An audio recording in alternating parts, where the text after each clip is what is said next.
आपका। तो ये स्टार्ट करते हैं आज हम नारद भक्ति सूत्र का थर्ड थर्ड डे, तीसरा दिन। तीसरा दिन और हम करेंगे तीसरा ही सूत्र। तो जैसे कि आपने देखा, नारद मुनि कितने दयालु कितने कृपालु हैं। भक्ति के मार्ग में हमें आपने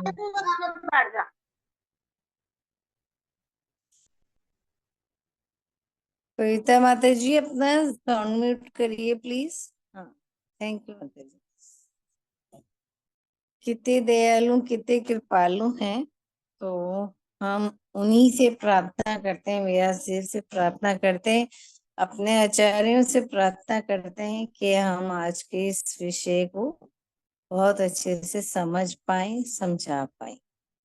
तो आइए चलिए मंगलाचरण करते हैं। शालिनी माता जी मंगलाचरण कराइए प्लीज।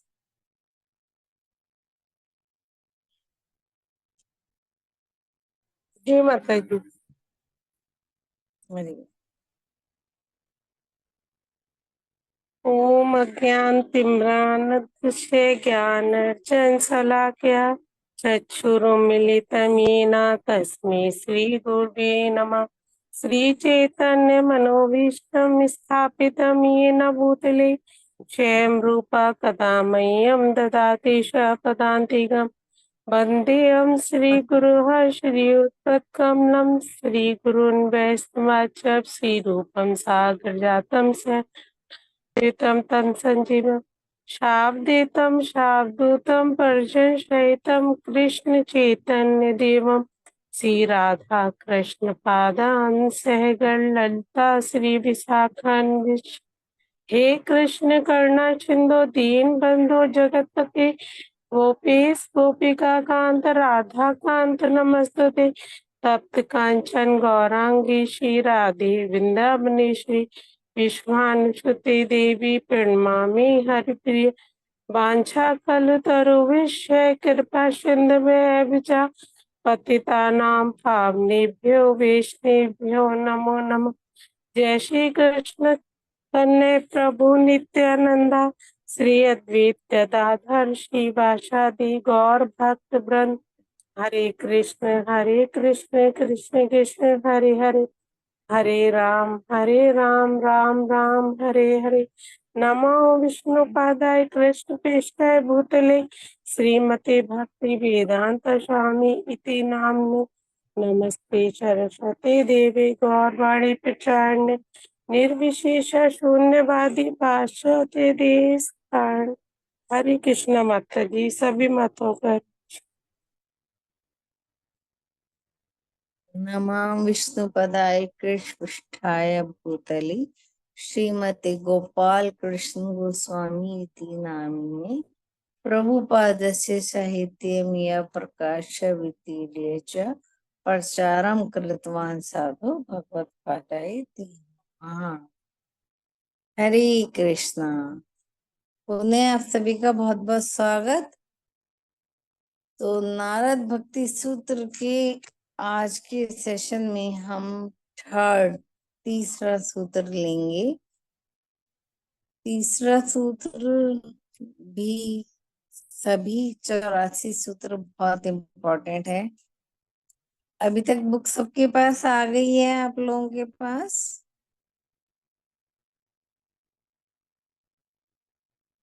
हरी बोल। तो तीसरा सूत्र है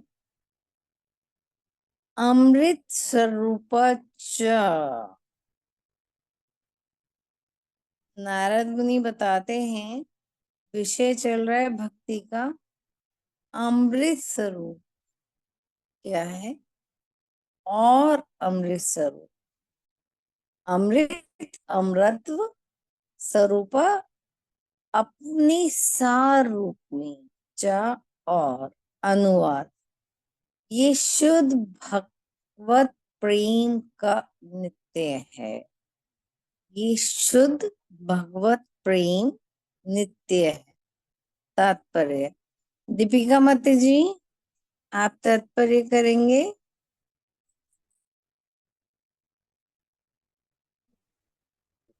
जब कोई व्यक्ति भगवत प्रेम का सिद्ध स्तर प्राप्त कर लेता है तो वह अपने वर्तमान देह में ही मुक्त हो जाता है तथा अपने अमृतत्व के वैधानिक स्थिति का अनुभव करता है। भगवत गीता में 4.9 4.9 सही बोला ना मैंने? Yes yes. 4.9 में भगवान कहते हैं, जन्म कर्म च में दिव्यमेवं यो वेत्ति वे वेत्ति तथैत्वतः त्यक्त्वा देहं पुनर्जन्म नैति मम एति सो अर्जुन। वेरी यहाँ गुड। भगवान कहते हैं कि कोई भी व्यक्ति जो उनकी दिव्य क्रियाओं एवं इस भौतिक जगत में उनके प्राकट्य तथा तिरोधान को समझ जाता है तो वह मुक्त हो जाता है तथा अपनी वर्तमान देह को त्यागने पर तुरंत उनके धाम में पहुंच जाता है। अतः यही समझना होगा कि भगवत प्रेम के स्तर को प्राप्त करने वाले को पूर्ण ज्ञान है तथा पूर्ण ज्ञान में कमी रह जाने पर भी उसके पास प्राणी द्वारा प्राप्य जीवन की प्राथमिक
शची में माता जी ने ज्वाइन किया है। शची में माता जी, आपके पास बुक है, आप रीड करिए। हरे कृष्ण माता साथ में प्रणाम। हाँ, करती हूँ। भगवान का नित्य दास होने के विषय में। जब कोई यह शुद्ध भगवत प्रेम नित्य है। जब कोई व्यक्ति, कहाँ से पढ़ना माता जी? माता जी ये वाला पैराग्राफ निकालिए, 9 पेज का, भगवान का नित्य दास होने के विषय में। भगवान का नित्य दास होने के विषय में जो आश्वस्त है वह अमृत कहलाता है, क्योंकि उसने अमृत की अपनी वैधानिक स्थिति का अनुभव कर लिया है।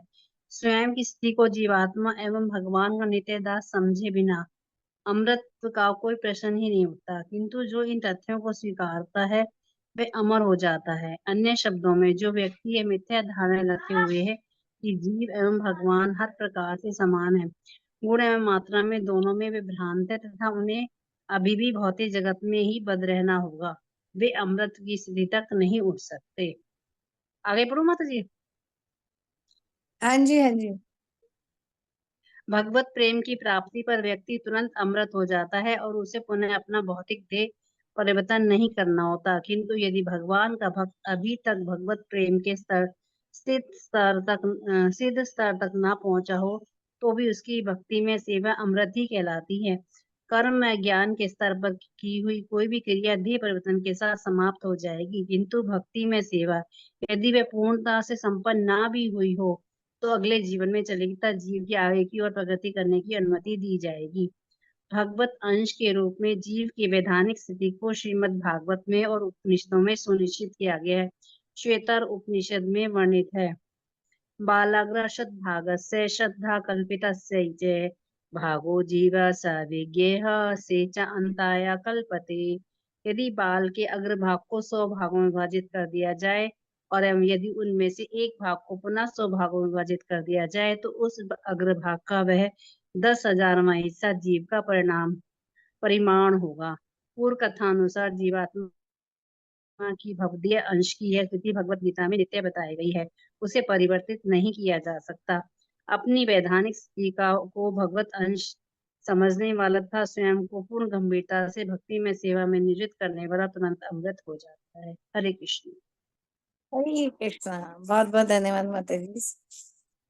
तो सबसे पहले तो पवित्रा माता जी से रिक्वेस्ट करेंगे, माता जी अपना साउंड म्यूट करिए। थैंक यू सो मच माता जी। तो विषय क्या चल रहा है हमारा? क्या विषय है भक्ति। हमारा? भक्ति। सबसे पहले ही क्वेश्चन पूछ रही हूँ आपसे आज।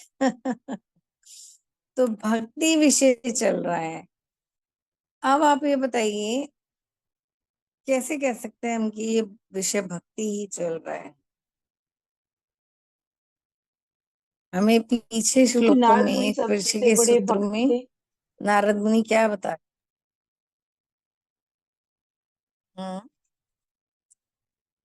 नारद मुनि बड़े भक्त थे, वो एक्चुअली में बताते हैं। इसमें एक्चुअली में नारद मुनि हमें भजन के दिया, भजन की 9 हाँ जी, बिल्कुल ठीक। नारद जी एक एक बता रहे करके हैं। दीपिका माता जी, पहले दीपिका माता जी फिर शची माता जी, आप बताइए। जी दीपिका माता जी, हरी बोल। दीपिका माता जी आवाज नहीं आ रही, साउंड ऑन म्यूट करिए। हाँ जी शची माता जी, आप बताइए। पहले नारद जी ने बताया कि वो भक्ति के बारे में बता रहे थे, भक्ति को बताया कि वो ज्ञान योग से, कर्म योग से और योग ध्यान योग सबसे बढ़कर है भक्ति। और जब तक हम कितनी भी विधियां कर ले, जब तक भक्ति नहीं करेंगे तो हमें नहीं, भगवत प्रेम प्राप्त नहीं होगा। और ये दूसरे में बताया था कि भगवत प्रेम मतलब ब्रह्म और परमात्मा और भगवान। तो जो मतलब ब्रह्म को जानता है उसका ज्ञान पूरा है, जो परमात्मा को जानता है उसका भी ज्ञान होता है, जो भगवान को जानता है उसका ज्ञान पूरा है, वही भगवत धाम जा सकता है। और तीसरे में अब ये बता रहे हैं कि भक्ति नित्य है, सनातन है भक्ति भक्ति। नित्य है, सनातन है, अमृत तुल्य है। यहाँ पर नारद मुनि वर्ड यूज कर रहे हैं अमृत। अमृत, अमृत का अर्थ क्या है? भक्ति का सार जो है वो अमृत बता रहे हैं नारद मुनि। और क्या बता रहे हैं? अमृत। अमृत वर्ड का मीनिंग क्या आता है? आ मृत। प्लस मृत, मतलब जो कभी ना मरने वाला। जिससे अमृत का एक और अर्थ भी आता है ना हमारे शास्त्रों में, हमारे हम एक्चुअल सुधा। वर्ड में एक्चुअली देखते हैं अमृत का क्या होता है? मीठा। मीठा, सुधा, मीठा। मीठा कैसा? जो बहुत अत्यंत स्वादिष्ट है, अत्यंत उसे कहते हैं। लाइक आज हमें कुछ भी चीज पसंद आई, हम कहते हैं अरे ये तो अमृत समान है। तो अमृत के दो वर्ड बताए गए हैं, एक तो जो मरता नहीं है, जो अमर है, ना मरने वाला कभी भी, और दूसरा बताया गया है मीठा। तो इस जो पृथ्वी लोक है, जो पृथ्वी लोक है वो कैसा है, मृत्यु बताइए लोक, कैसा मृत्यु। है। इसे क्या बोलते हैं, मृत्यु लोक। पृथ्वी, हाँ, जो भी चीज है वो अमर नहीं है, वो मृत है, मीन्स मरने वाली है। आज नहीं तो कल उस चीज का विनाश होगा ही होगा। तो ये मृत्यु लोक है। अब जो भक्ति है वो साधारण,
चलिए हाँ, तो हम कहाँ पर थे, हम मात्रा स्पर्शा तो कौन थे, है ना। प्रभुपाद जी क्या बताते हैं, भगवान भगवत गीता में खुद कह रहे हैं क्या, जो सहन करना सीख लेता है, वो जो इस मृत्यु लोक के द्वंद्वों को सहन करना, सुख दुख गर्मी सर्दी मान अपमान, इन सबको सहन करना सीख लेता है, वो क्या करता है, वो ही भक्ति को प्राप्त करे। जो इन सब में फंसा रहा वो उसे भक्ति कभी प्राप्त हो ही नहीं सकती। तो भगवान भी इसे पुष्टि करते हैं ना, मात्रा स्पर्शा तो कौन थे, शीतो उषेण सुख सुख तका सदा आगम अपान अनित्य तान तितिक्षवा भारता। जब तक हम इन द्वंद्वों को सहन करना नहीं सीखेंगे, हम अमृतत्व को प्राप्त नहीं करें, हम भक्ति को प्राप्त नहीं करें। ठीक है। अब ये जो अमृत बताया गया है, ये क्या बताया गया है, इस भौतिक जगत का विपरीत है। तो आप कहोगे विपरीत, हाँ ये विपरीत है, मतलब ऑपोजिट। कैसे, सत्य और असत्य। कोई बताएगा सत्य क्या है और असत्य क्या है। यहाँ प्रभुपाद जी नित्य शाश्वत सत्य इन सब बातों के बारे में बता रहे हैं ना तात्पर्य में। तो सत्य क्या है ये बताइए, कोई जानता है सत्य क्या है। भगवान का धाम सत्य है, और ये धरा जो है, ये भौतिक जगत जो है, और हम जो है वो असत्य है। हमारी आत्मा सत्य सत्य है, हम हमारा ये शरीर असत्य है। गुड, हरिबोल। और बताइए, किसी को और कुछ पता है। बिल्कुल सही बताया माता जी भगवान ने। सत्य है। हाँ भगवान सत्य है माता जी, रम्या माता जी भगवान बताइए। सत्य, वो भगवान की हम भक्ति सत्य है सत्य क्योंकि है, भगवान ने भक्ति भी सत्य है, भगवत धाम भी सत्य है। हम्म, कि बिल्कुल सही, इसका भगवान अपने कभी में खत्म नहीं बताओ। होते हैं। माता जी मैं बताऊं। नित्य शाश्वत। बताइए। माता जी भक्ति सत्य है और माया छूटना सत्य है। माया सत्य है, हरि बोल। सबने बहुत अच्छे एग्जाम्पल्स दिए हैं, सबने बहुत अच्छे से बताया। वास्तव में सत्य क्या है, सत्य वह है जिसका कभी विनाश नहीं होता। अगर सत्य को हमें डेफिनेशन उसकी पूछा जाए, किसी ने पूछा कि सत्य की डेफिनेशन बताओ, तो उसकी डेफिनेशन क्या आई, जिसका कभी विनाश नहीं होता, जो स्थायी रूप से टिका रहता है, टिका रहता है, वह सत्य है। और असत्य क्या है, जो इसका ऑपोजिट है। सबने एग्जांपल्स बहुत अच्छे दिए हैं। अस्थायी रूप से जो विनाश हो जाता है जिसका, ठीक है, और जो कभी टिकता ही नहीं है। जैसे भगवान है वो स्थायी रूप से हमेशा टिके रहते हैं, उनका कभी विनाश नहीं होता, अजर अमर है। आत्मा अजर अमर है क्योंकि भगवान का ही शाश्वत अंश है। तो सत्य और असत्य को जो जान लेता है वही भक्ति में लगता है। जो जान गया कि ये भौतिक जगत क्या है, इसमें तो कुछ भी नहीं टिकता, वो इस भक्ति को प्राप्त कर पाता है। मायावादी क्या कहते हैं? मायावादी कहते हैं असत्य है। असत्य मतलब क्या होता है? असत्य मतलब अस्तित्व ही नहीं है, बस मायावादी अस्तित्व ही मतलब ये नहीं कहते है। हैं ना, ब्रह्म सत्य जगत मिथ्या। ब्रह्म सत्य हाँ, जगत मिथ्या। जगत मिथ्या। तो इसका मतलब तो यही हुआ ना, अस्तित्व ही नहीं है उसका। परंतु हम नहीं मानते ये। श्रील प्रभुपाद कहते हैं मैं नहीं मानता ये बात।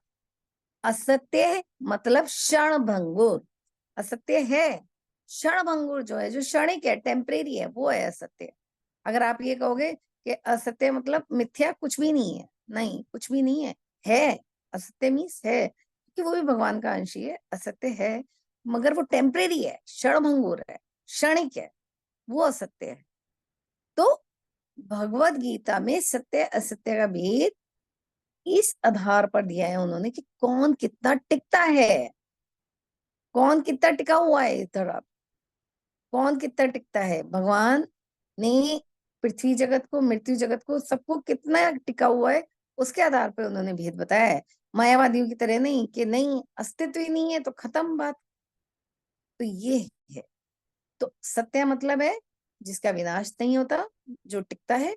और असत्य मतलब है जो इसका कभी भी विनाश हो जाता है, जो कभी भी नहीं टिकता, समय के साथ वो खत्म होता जाता है।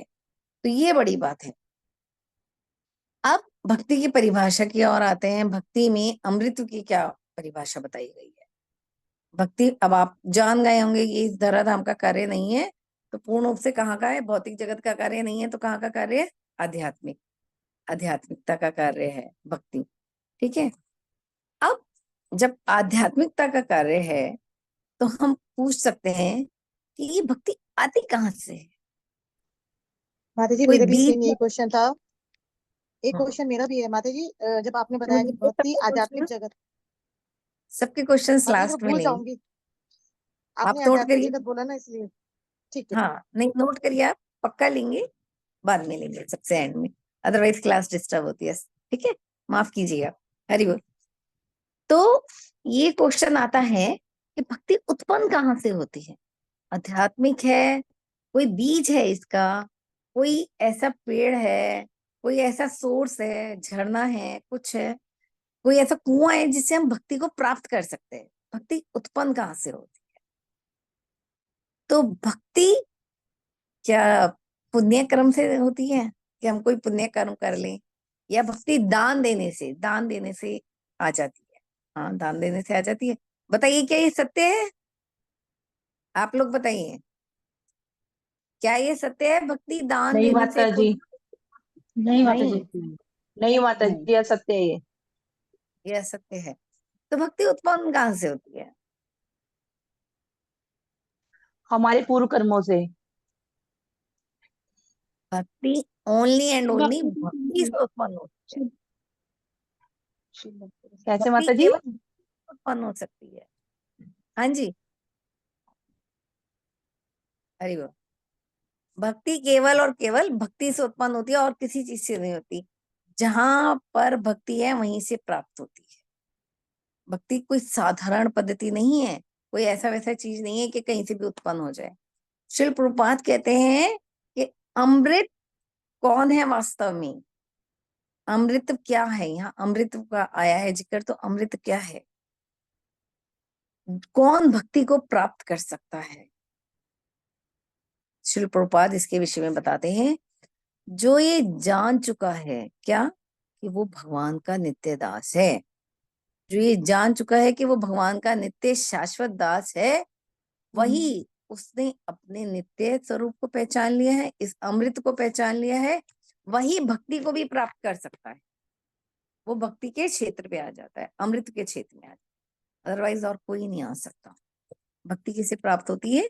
जो जान जाता है कि मैं स्वामी नहीं, मैं दास हूं, दासानुदास हूं, वो जानता है। आप कहोगे ये जो दासानुदास वाली प्रथा है, ये तो हमारे वैष्णव में चलती है, ये तो बहुत उच्च कोटि के वैष्णव है, वही मानते हैं कि मैं दासानुदास हूँ। अदरवाइज इस भौतिक जगत में तो क्या, हम अपने इस छोटा सा जो आध्यात्मिक जगत है जो हमारा पृथ्वी लोक पे है, उस पे भी हम देखने को नहीं मिलता कि दासानुदास।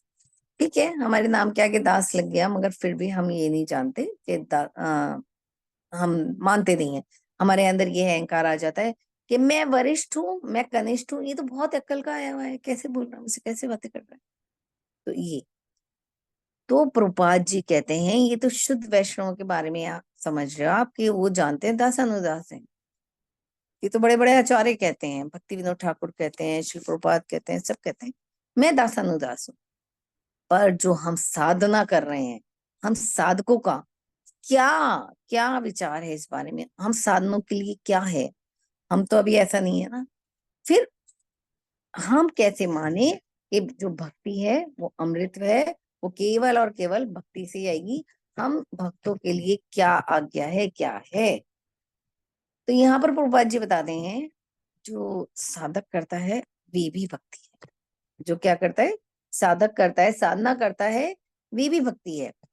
ये हमारी कैसे चलती है, ये हमारी निरंतर जन्मों जन्मों से चलती रहे। एक भक्ति ही ऐसी चीज है जो कभी विनिष्ट नहीं होती, क्योंकि ये आध्यात्मिक है, हम ये बात जान चुके हैं। अब आप कहोगे कैसे कैसे चलती है भक्ति हमेशा। भक्ति ऐसे चलती है, देखिए हमने पुनर्जन्म लिया, ठीक है, यहाँ पर हमारा ज्ञान खत्म हो गया, कर्म खत्म हो गया, हम कहाँ तक पढ़े लिखे हैं ये सब खत्म हो गया।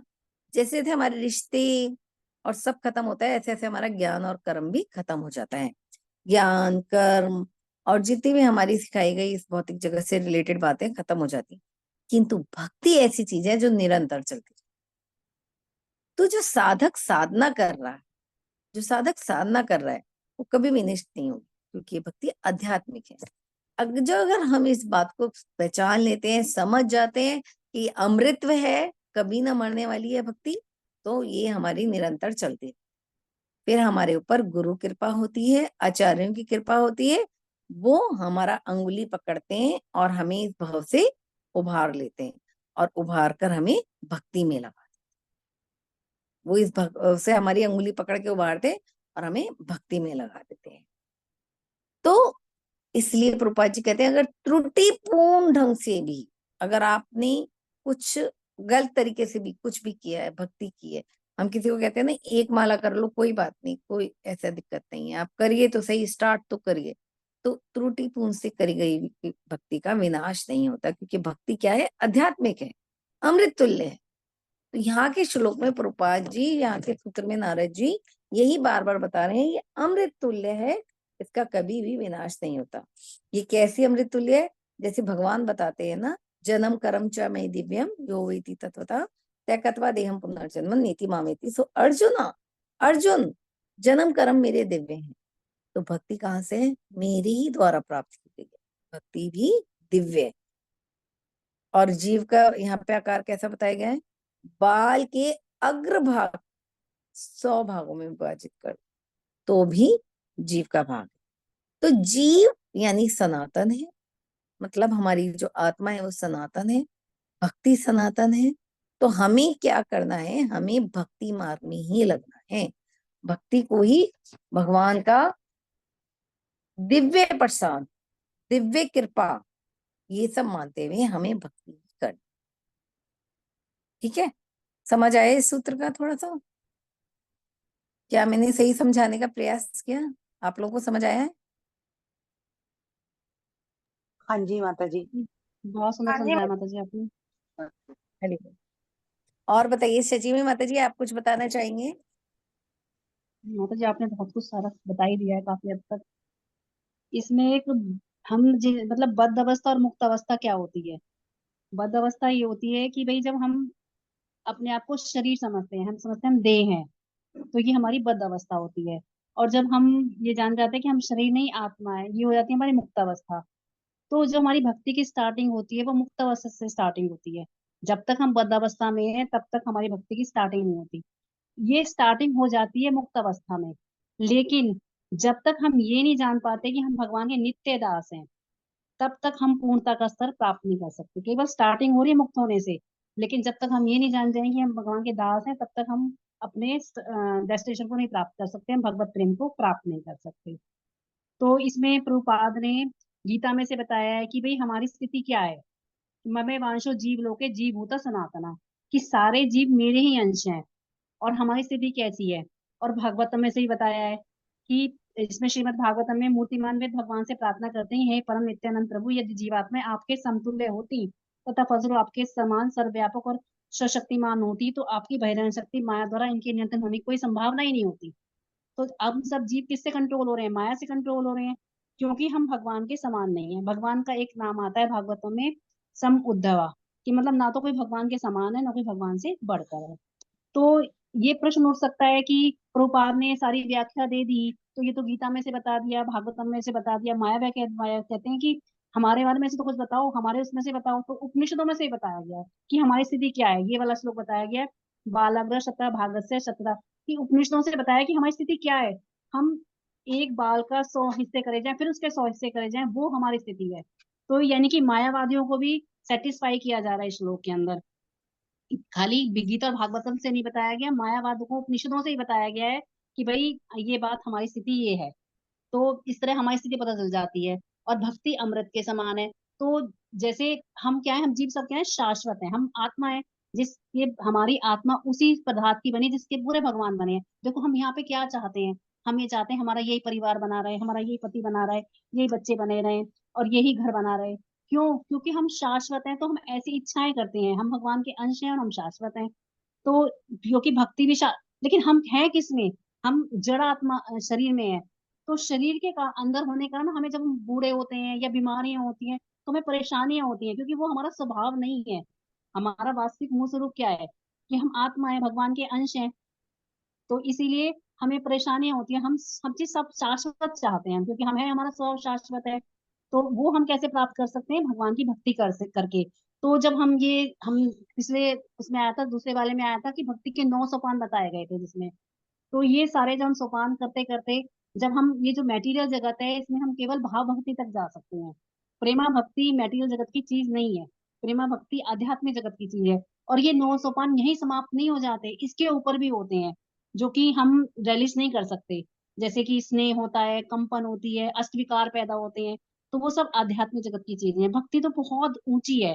तो जब हम अपने स्वरूप का ज्ञान हो जाता है, हमें पता चल जाता है कि हम भगवान के धाम में, हमारी ये सेवा है कि हमारी पंखा जलने की सेवा है, कि हमारी प्रसाद बनाने की सेवा है। हम सबकी कोई ना कोई सेवाएं वहां फिक्स हैं। और वो जब हम अपने मूल स्वभाव को समझ जाते हैं कि हम ये हैं, तो वो केवल भक्ति से समझाते हैं, तो हम भगवत धाम जा सकते हैं, तो हम शाश्वतता को प्राप्त कर सकते हैं। हरे कृष्ण। हरी बोल माता जी। बहुत सुंदर, बहुत आगे तक का बताया आपने कि हम आध्यात्मिक लोग कैसे जा सकते हैं। बहुत बहुत धन्यवाद। और कोई कुछ बताना चाहेंगे? कोई टिक्का टिप्पणी?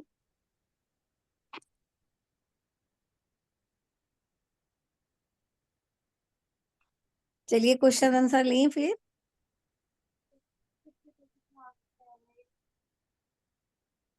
बताइए, आपका किसी का कोई क्वेश्चन माता जी। है तो।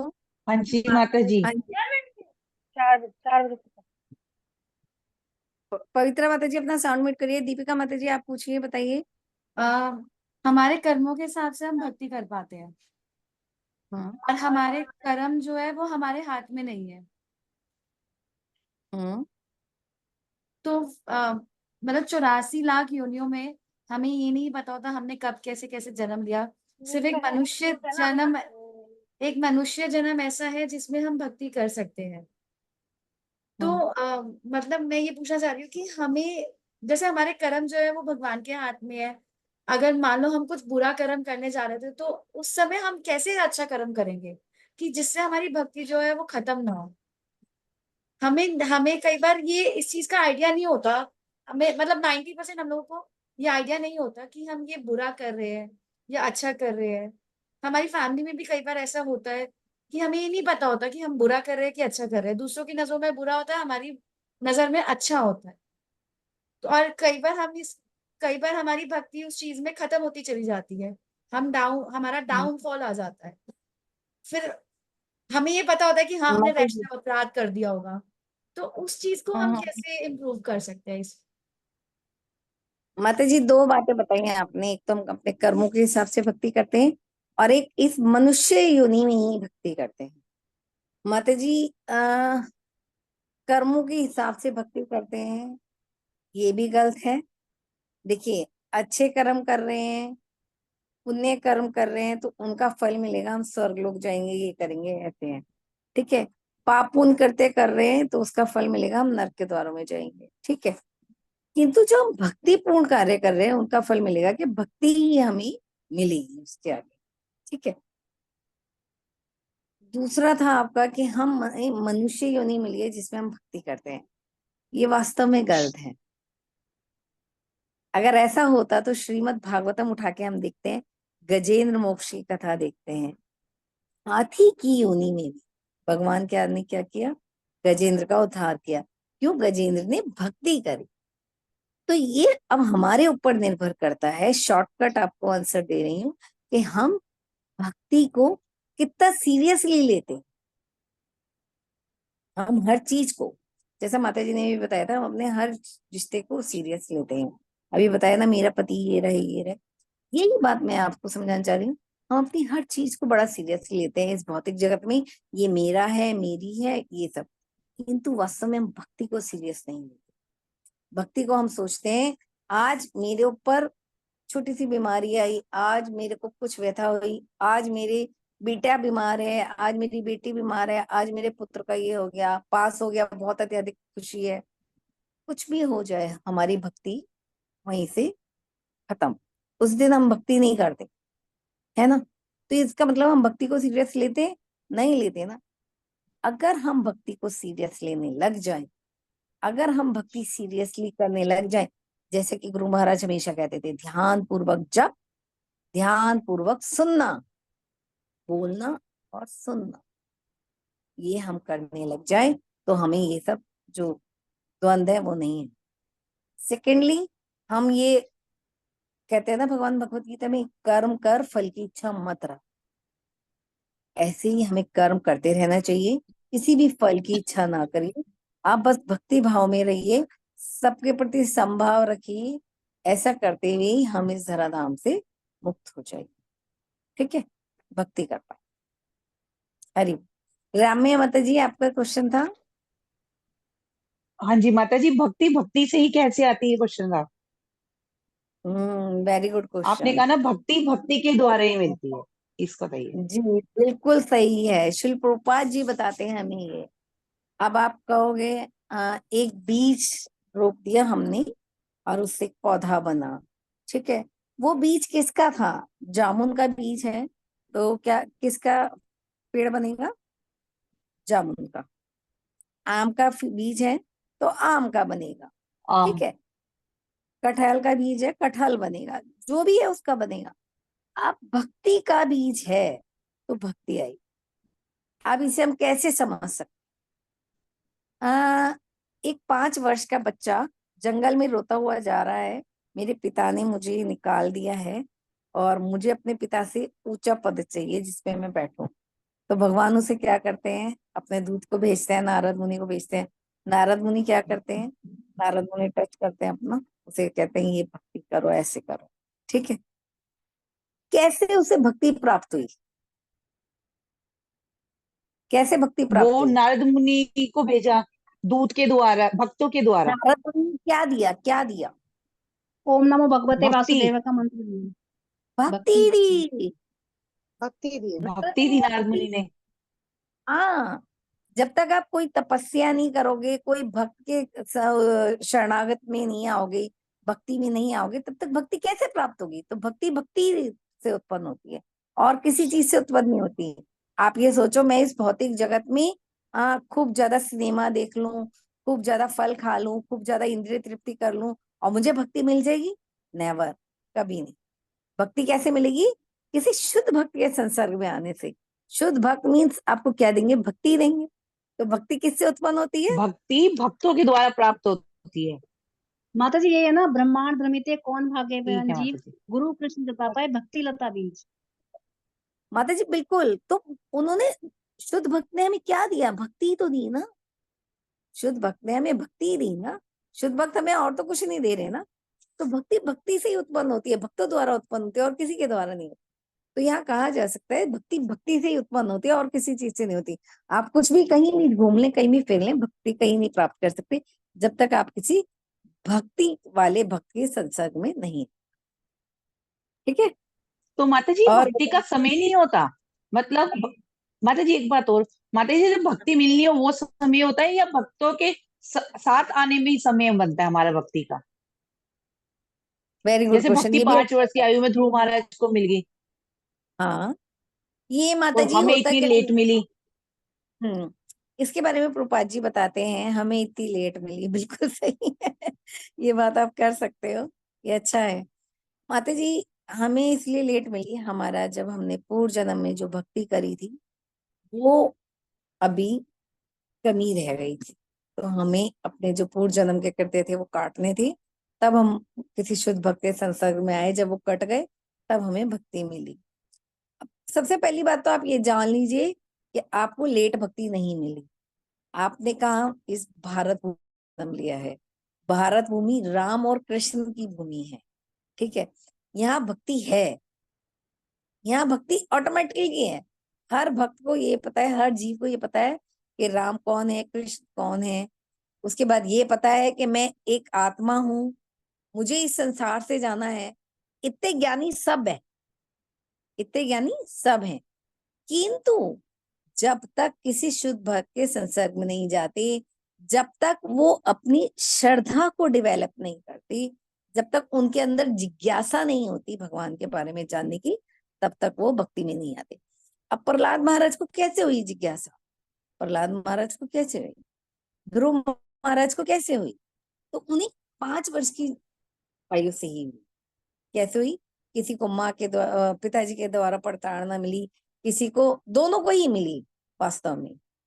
उन्होंने हिरण्यकश्यप ने किया, उन्होंने, तो दोनों को ही पिता द्वारा।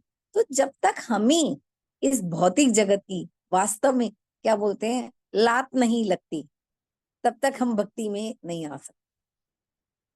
जब हमें इस भौतिक जगत से कुछ मिलना, वो रस मिलना बंद हो जाता है, तब हमें भक्ति सूझती है, तब हम भक्ति मार्ग में आते हैं। वास्तविकता यही है। ठीक है, तो इसलिए हम हाँ भक्ति में जी नहीं माता जी, पाए। हाँ जी हाँ। और बताइए, और किसी का कोई प्रश्न?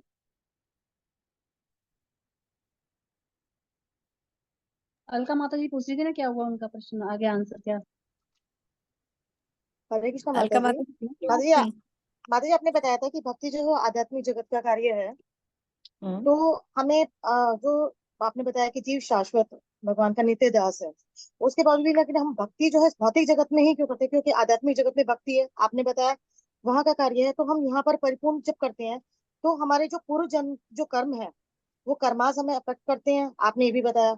लेकिन भक्ति का आपने ये थोड़ा सा कॉन्सेप्ट क्लियर नहीं हुआ कि भक्ति भक्ति से ही आती है, जबकि हमने तो भक्ति कभी की ही नहीं पूर्व जन्म में। आपका कहने का प्रार्थना है। अब मेरा क्वेश्चन ये है कि मुझे कैसे पता चलेगा कि हाँ हम भक्ति के स्तर पर आते जा रहे हैं, भक्ति करते जा रहे हैं, या भक्तों का संग मिलने के बावजूद भी भक्त नहीं कर पा रहे हैं? तो ये हमें कैसे पता चलेगा कि हमारी भक्ति कितनी सुदृढ़ हो चुकी है, कितनी सुदृढ़ बन चुकी है, या हम भक्ति कर ही नहीं पा रहे हैं? बहुत अच्छा क्वेश्चन है माता जी आपका। और ये आप समझ गए हैं, मैंने अभी बताया कि भक्ति भक्ति से ही उत्पन्न होती है, भक्तों के संसर्ग से। आपका क्वेश्चन है सेल्फ रियलाइजेशन, कि हम क्या, हमें कैसे पता चलेगा। ये मैं माता जी आपको मैं ट्राई करूँ। हाँ, बताओ माता जी, बताओ आप। हाँ, मेरे अकॉर्डिंग सेल्फ रियलाइजेशन जब होता है जब हम बताओ। के संग में आना शुरू करते हैं, तो वो हमारा स्टार्टिंग होता है। जब हम टेम्पल में आते हैं, हम भगवान के दर्शन करते हैं, किसी के हम किसी के एसोसिएशन में आते हैं, और हमारे धीरे धीरे हम फिर क्लासेस ज्वाइन करना शुरू करते हैं, तो हमारा एक ग्रोथ होना शुरू हो जाता है। हम अपना जपा स्टार्ट करते हैं, 2 माला से 4 माला, 4 से 16, एक, और वो ध्यान पूर्वक। उसके बाद हम गीता स्टार्ट करते हैं, भागवतम स्टार्ट करते हैं, हम हमारी सेवा शुरू हो जाती है, और दीक्षा हो जाती है। बस हमारा डाउनफॉल जब आना लग जाता है जब हम ये सोचते हैं अब हम दीक्षित हो गए, हमें किसी चीज की रिक्वायरमेंट नहीं है। अगर हमने ये चीज सोची नहीं कि हमें अगर हमने ये सोचे नहीं, अभी हमारा तो बस फर्स्ट इनिशिएशन हुआ है, और फर्स्ट इनिशिएशन होना मतलब कुछ भी नहीं है अभी। सेकंड इनिशिएशन में कंफर्म होता है कि हम भगवान की बुक्स में लिखा जाता है कि हम वाकई में भगवान के भक्त है। तो जब सेकंड इनिशिएशन हो जाए, उसके बाद जो हमारे रियलाइजेशंस होते हैं, जो हमें स्वप्न आते हैं, जब हमें ये महसूस होने लग जाता है, जैसे सची माता जी ने कहा कि हमारी क्या सेवा है भगवान के धाम में, हमें भक्तों का संग किस तरीके का मिल रहा है, हम रेगुलर अपनी क्लासेस कैसे अटेंड कर रहे हैं, कितनी सिंसियरली हम भगवान की सेवा कर रहे हैं, कितने हम चिंतित है अपने अर्च विग्रह को लेकर के, अपने जपा को लेकर के। तो उसके अकॉर्डिंगली हमारी ग्रोथ होती चली जाती है, और हमें रियलाइज होने लग जाता है कि हम भक्ति का हमारा स्तर क्या है। बिल्कुल सही, बिल्कुल ठीक बताया माता जी। हरे कृष्ण ये जी, मैं दूं इसका आंसर? हरे कृष्णा। हाँ माता जी, आप दीजिए। क्योंकि मैंने खुद ये जैसे मैं जपा करती थी तो मेरे को बार बार ये होता था, क्वेश्चन उठता था कि मैं सही चल रही हूँ नहीं चल रही हूँ, मेरे जपा सही हो रहे हैं नहीं हो रहे, मुझे कैसे पता चलेगा? मेरे को बार बार ये होता था अपने दिमाग में परेशानी। तो मैंने कहीं किसी ग्रुप में ना ऐसे क्वेश्चन डाल दिया कि मुझे कैसे पता चलेगा कि मेरे जपा सही हो रहे हैं, मैं सही कर रही हूँ नहीं कर रही हूँ। तो मुझे आंसर मिला था कि अगर तुम्हें जपा करने के बाद ये होता है कि और जपा करो, और जपा करो, ये नहीं कि जपा कर रहे हैं तो बस निपटा दिए 16 जप। जपा करने के बाद हमें अंदर से ये महसूस हो रहा है कि नहीं, और आनंद आ रहा है, और करो, तो हम सही राह पे चल रहे हैं। बिल्कुल सही माता जी। ये मैंने कल भी बताया था, अनी और करके, कि जब तक हम भक्ति में वास्तव में और नहीं चाहेंगे। और दूसरा ये भी बताया था कल कि अगर मेरा नहीं हुआ, आज नहीं हुआ जपा, आज मेरी सेवा नहीं हुई, तो हम व्यथित हो जाएंगे, हम हमारे अंदर कुंठा हो जाएगी। जैसे आज अब मान के चलो, आज मेरे हस्बैंड को ऑफिस जाना था, मैंने टिफिन नहीं दिया, तो क्या आप दिन भर प्रसाद पा पाओगे? आपके पति को आपने टिफिन ऑफिस जाते हुए नहीं दिया, नहीं आपके पा प्रभु जी पाएंगे। को क्या पा टेंशन पाओगे आप रहेगी, दिन भर? हमें प्रसाद ही नहीं नहीं माता बांटना जी, टेंशन रहेगी। है। हाँ जी। टेंशन, उस एक दिन की टेंशन से आप कितने आगे तक के लिए सिक्योर करोगे अपने आप को कि नहीं नहीं, उस दिन इतनी बड़ी गलती हो गई थी, अब मैं ये गलती नहीं करूंगी। क्या यही भावना, क्या यही बात आपकी आज जपा नहीं हुआ तो आती है, आज सेवा नहीं हुई तो हाँ आती है? जी। क्या आपके मन में ये विचार आता है कि मेरे ठाकुर जी 1 बज गए, अभी तक जाग रहे हैं, भूखे हैं, ठाकुर जी भूखे बैठे हैं, मैं बाहर घूम रही हूँ, मुझे आज यहाँ देखो मैं फ्रेंड्स के संग घूम रही हूँ, आज ये हो रहा है वो हो रहा है? क्या ये भावना आती है, सेवा की भावना? अगर ये भावना आती है तो आप भक्ति मार्ग में सही चल रहे हैं। अगर ये भावना नहीं आती तो आपका कुछ नहीं हो सकता, फिर आप जो कर रहे हो करते ही रहो, आगे जो करेंगे वो प्रभुपाद और गुरुदेव ही कृपा करेंगे। ठीक है, तो ये भावना आनी बहुत जरूरी है। आज हमारा क्या नहीं हुआ, क्या छूटा, एड ऑन तो करना ही करना है, उसमें तो आनंद आना ही आना है, किंतु छूटने पर विरह के आंसू। आज गोपियों को दर्शन नहीं हुए कृष्ण के, आज एक गोपी सोती रह गई, कृष्ण के दर्शन नहीं कर पाई। शाम को 4 बजे कृष्ण गोधूली से आ रहे हैं वापस गैया चरा के, और गोपी की निद्रा लग गई, गोपी थकी हुई थी और सो गई। लीला हो रही है वृंदावन में और गोपी सोती रह गई। उठने के बाद उस गोपी ने विरह में कितने आंसू बहा दिए कि आज मैं कृष्ण का दर्शन नहीं प्राप्त। क्या ऐसी कोई भावना आपके अंदर आती है? अगर आती है तो आप भक्ति मार्ग में सही चल। ठीक है, हरि बोल। समझ आया अलका माता जी? बहुत अच्छा माता जी। हरि बोल। और किसी का कोई प्रश्न?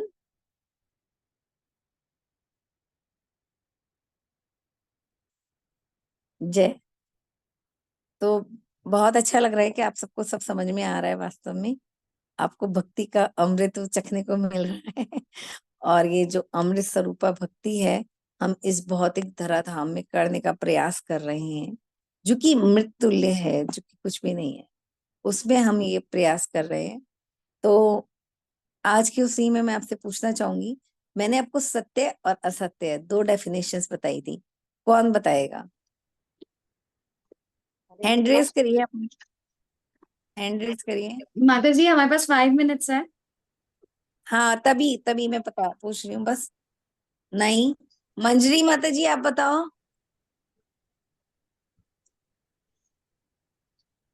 माता जी मैं मंजरी बताऊं? माता जी, चांदनी माता जी, जिन्होंने कुछ बोला नहीं है वो बताएंगे। मैं बताऊं माता जी? प्रयास करूं। बताइए माता जी। माता जी, सत्य वो है हम भक्ति में कितना टिकते हैं, और असत्य वो जो भक्ति में टिकते नहीं है। बिल्कुल, जो कितना टिकता है। रम्या माता जी बताइए। सत्य का कभी विनाश नहीं होता, असत्य अविनाशी, असत्य का विनाश हो जाता है। विनाशी है। हरि बोल। हाँ जी दीप्ति माता जी। सचिव माता जी। हाँ माता जी ने बता दिया, वही सत्य वो है जिसका नाश नहीं होता, और असत्य वो जिसका नाश हो जाता है। जैसे भक्ति है सत्य है।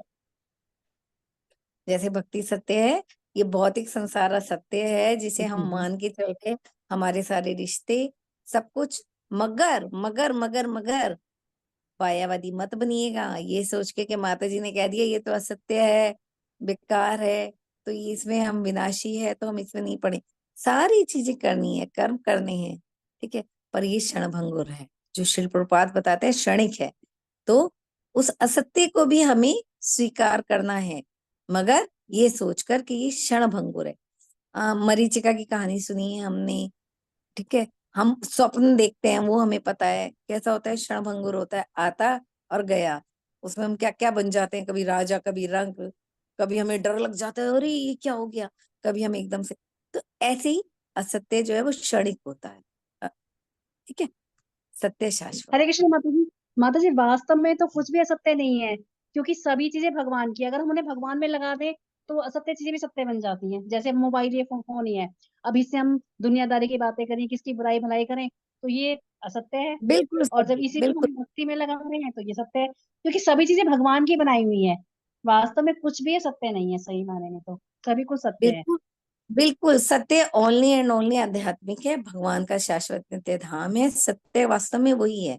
ये जो सारी चीजें ये सब हम प्रयास कर रहे हैं, ठीक है। उसके बावजूद अगर हम भगवान की सेवा में लगाते हैं तो ये सत्य बनने की राह पर चलते हैं, उसकी दिशा में हम एक पर कदम बढ़ाते हैं। किंतु इसे गलत मत मानिएगा कि हमने मोबाइल पे 1 घंटा क्लास ले ली थी, अब क्या है, अब हम मोबाइल पे बात भी ना करें, तो ये सब गलत हो जाएगा। तो सब कुछ ये वो करिए, उसमें मगर मतलब निर्विशेषवादी में आ जाएगा। जैसे वो इंद्रियों को निष्क्रिय करते हैं निर्विशेषवादी, कि आंखों से हाँ देखना नहीं है, कानों से सुनना नहीं है, जीभ से स्वाद नहीं चखना। लेकिन भक्ति में हम क्या करते हैं, सब चीजों को भगवान की सेवा में लगा देते हैं। हाँ, युक्त वैराग्य, चीजों को युक्त छोड़ना वैराग्य। भी नहीं है। जैसे कहते हैं कहीं धन पड़ा हुआ मिला रास्ते में, छोड़ दिया, जो सही होगा उस धन को उठाएगा, या तो उसके मालिक को किसको देना, भगवान को अर्पण कर देगा। भगवान को अर्पण कर, तो ये है तो हर वास्तविकता, चीज़ भगवान में लगाना, ये वास्तव में भक्ति है। ये जो वास्तव में भक्ति है। मायावादी है, ये तो क्या है, सोचते हैं ये उसका है वो उसका है, लेकिन भक्ति यही है कि सब चीज भगवान की है, सबको भगवान की सेवा में लगा। सबकी भगवान की है, सबको भगवान की सेवा में लगाना है, और शाश्वत, बस शास्त्र। यही, ठीक है। तो बहुत बहुत धन्यवाद आप सभी का, समय भी समाप्त होने वाला है हमारा। आप सबसे अब हम इजाजत चाहेंगे। आइए चलिए, वैष्णवों को प्रणाम करते हुए हम क्लास को यहीं समाप्त करते हैं। कल हम चौथा सूत्र लेंगे, कृपया सभी आए। जिन भक्तों ने बुक नहीं ली है वो बुक ले लें कृपया करके, मेरे पास ताकि बुकिंग है, सब, कोई लेनी चाहे तो बुकिंग है मेरे पास, चार तीन चार हाँ, बुकें रखी हैं। तो माता के पास बुक्स आ गई हैं। सभी भक्तों से प्रार्थना है, कुछ बुक लेना चाहे तो माता जी से कांटेक्ट कर सकते हैं, ठीक है। वांछा कल्प तरुभ्यश्च कृपा सिंधुभ्यः पावनेभ्यो नमः। मनोज कोटि को जय नाम जय चलिए, जय शिल जय प्रोपात जय नारद जय मुनि स्तुति की जय। निताई गौर जय। प्रेमानंद। हरी हरि हरि बोल, हरि हरी हरी हरि बोल। हरि बोल। सबको हरे कृष्ण हरे कृष्ण माता जी, सादर प्रणाम। सादर प्रणाम। हरि बोल। हरे हरे कृष्णा। कृष्णा, सभी को कोटि कोटि प्रणाम। हरे कृष्ण।